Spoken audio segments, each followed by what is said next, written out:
केतना बतैया साखी खेला हंसा बैंड के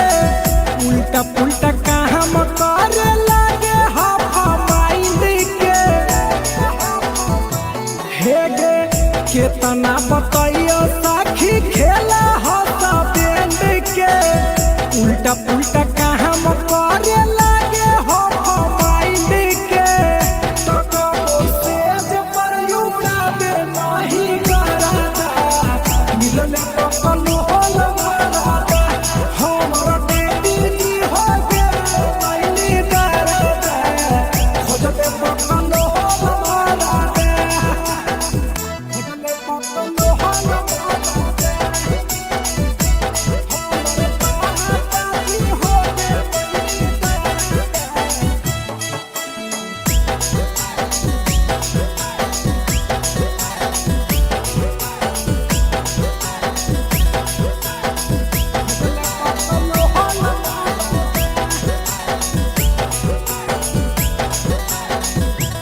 हेगे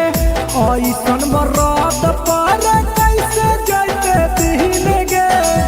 साड़ी में लगा बेल कहिए देह में भोकई पीन गे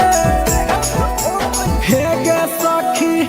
ऐसन मरद पर कैसे जैते दिन गे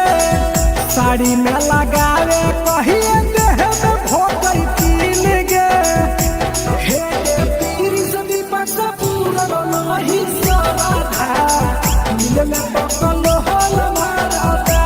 हमर बेटी जी हो के लाइनी दारादा